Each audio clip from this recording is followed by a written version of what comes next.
അതിതീവ്ര മഴയ്ക്ക് സാധ്യതയെന്ന് കാലാവസ്ഥാ വകുപ്പ് അറിയിക്കുകയാണ്. 5 ദിവസവും ഓറഞ്ച് അലർട്ടാണ് വിവിധ ജില്ലകളിൽ.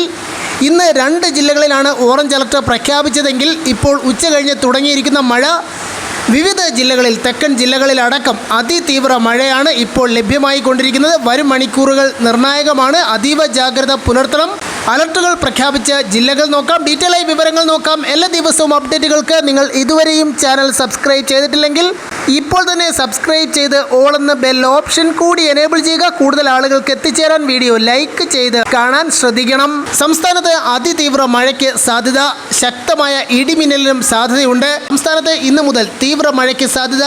മലപ്പുറത്തും വയനാടും ഇന്ന് ഓറഞ്ച് അലർട്ട് പുറപ്പെടുവിച്ചിരിക്കുന്നു. തിരുവനന്തപുരം, കൊല്ലം, പത്തനംതിട്ട, ഇടുക്കി, പാലക്കാട്, കോഴിക്കോട്, കണ്ണൂർ, കാസർഗോഡ് എന്നീ 8 ജില്ലകളിൽ യെല്ലോ അലർട്ടാണ് പ്രഖ്യാപിച്ചത്. ഉച്ചയ്ക്ക് ശേഷം കിഴക്കൻ മേഖലകളിൽ അതിതീവ്ര മഴയുണ്ടാകും. ഇടിയോടും കാറ്റോടും കൂടിയ മഴയ്ക്കാണ് സാധ്യത. മലയോര മേഖലയിൽ അതീവ ജാഗ്രത പുലർത്തണം. മലയോര മേഖലകളിലേക്കുള്ള യാത്രകൾ ഒഴിവാക്കണമെന്നാണ് ഇപ്പോൾ അറിയിപ്പ് ലഭ്യമാകുന്നത്. മുന്നറിയിപ്പിന്റെ പശ്ചാത്തലത്തിൽ കേരള തീരത്തും ലക്ഷദ്വീപ് തീരത്തും കർണാടക തീരത്തും മത്സ്യബന്ധനം വിലക്കിയിരിക്കുകയാണ്.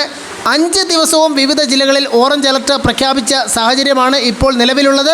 മെയ് 18-ാം തീയതി നാളെ പാലക്കാട്, മലപ്പുറം ജില്ലകളിലും 19-ാം തീയതി പത്തനംതിട്ട, ആലപ്പുഴ, ഇടുക്കി ജില്ലകളിലും ഓറഞ്ച് അലർട്ട് പ്രഖ്യാപിച്ചിരിക്കുകയാണ്. 20, 21 തീയതികളിലാണ് അതിതീവ്ര മഴയുണ്ടാകുന്ന സാഹചര്യം. ഏറ്റവും കൂടുതൽ ജില്ലകളിൽ ഓറഞ്ച് അലർട്ട് പ്രഖ്യാപിച്ചിരിക്കുന്നത് 20, 21 തീയതികളിൽ തിരുവനന്തപുരം, കൊല്ലം, പത്തനംതിട്ട, ആലപ്പുഴ, കോട്ടയം, എറണാകുളം, ഇടുക്കി ജില്ലകളിൽ ഈ 2 ദിവസവും തീവ്ര മഴയുണ്ടാകും. ഓറഞ്ച് അലർട്ട് പ്രഖ്യാപിച്ചിരിക്കുകയാണ്. 115 മുതൽ 204 മില്ലിമീറ്റർ വരെ ഈ ജില്ലകളിൽ മഴയ്ക്ക് സാധ്യതയുണ്ട്. മറ്റുള്ള ജില്ലകളിലെല്ലാം യെല്ലോ അലർട്ടും വരും ദിവസങ്ങളിൽ പ്രഖ്യാപിച്ചിരിക്കുന്നു. ശക്തമായ മഴയ്ക്കുള്ള സാഹചര്യം, തീവ്ര മഴ ഉണ്ടാകും എന്നതിനാൽ അതീവ ജാഗ്രത പുലർത്തണം. നദീതീരങ്ങളിൽ താമസിക്കുന്നവർ, മത്സ്യബന്ധനത്തിന് പോകുന്നവർ, കടലോരത്ത് താമസിക്കുന്ന ആളുകൾ ജാഗ്രത പുലർത്തണം. മുൻ വർഷങ്ങളിൽ ഉരുൾപൊട്ടൽ, മണ്ണിടിച്ചിൽ ഉണ്ടായ മേഖലകളിലുള്ളവർ ജാഗ്രത പാലിക്കുക. നദികളിൽ ജലനിരപ്പ് ഉയരാൻ സാധ്യതയുണ്ട്. അതീവ ജാഗ്രത പുലർത്തണം.